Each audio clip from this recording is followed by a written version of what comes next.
Quand j'accepte de faire la vérité sur moi, je deviens libre. Je deviens, comme il est dit dans l'Évangile, le disciple du Christ, et je deviens vraiment libre. Parce que le seul qui puisse me libérer, c'est le Christ. Pendant le carême, nous avons l'habitude de faire la vérité sur nous-mêmes et de préparer notre confession pascale. Cette année, cette confession ne sera pas possible physiquement parlant, mais nous pouvons tout de même la préparer. Il faut nous préparer à Pâques. Ce n'est pas parce que les confessions sont rendues impossibles pour l'instant qu'il ne faut pas la préparer. Aussi, je vous invite à préparer cette confession et à prendre un petit temps pour vous remettre devant le bon Dieu et pour faire cet acte pénitentiel. Tout d'abord, commencez par rendre grâce. Rendre grâce pour tout le bien que Dieu permet en ce temps de confinement, pour tout le bien que vous pouvez faire en ce temps de confinement. Ensuite, faites un bel examen de conscience, approfondi et honnête. Vous avez le temps, profitez-en, pour faire vraiment la vérité sur vous-même.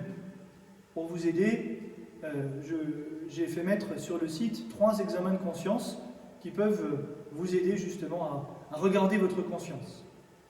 Ensuite, vous prenez un petit temps de prière dans lequel vous remettez tous vos péchés au Père. Les péchés véniels, et si jamais il y a des péchés graves, vous les remettez aussi au Père. Avec la promesse de vous confesser dès que possible s'il y a des péchés graves. Ensuite, vous récitez l'acte de contrition. Et au-delà de la formule de l'acte de contrition, il faut que, en vous, dans votre cœur, il y ait un vif regret des péchés. La contrition, c'est le regret de ses péchés et la volonté de s'en corriger, d'en changer. Eh bien, qu'à travers cet acte de contrition, il y ait en vous cette contrition la plus parfaite possible, c'est-à-dire le regret le plus parfait possible de vos péchés. Vous terminez par un Notre Père et vous rendez grâce pour ce temps de prière, pour ce temps de repentance que vous faites avec le Seigneur. Et puis ensuite, je vous invite à choisir un acte de charité concrète que vous pourrez faire dans la semaine pour témoigner de votre volonté d'être réconcilié avec le Père, avec Dieu, avec vos frères.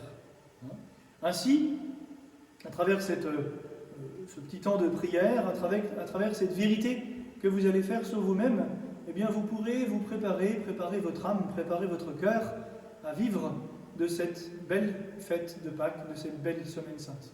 Voilà la grâce que je vous souhaite aujourd'hui. Amen.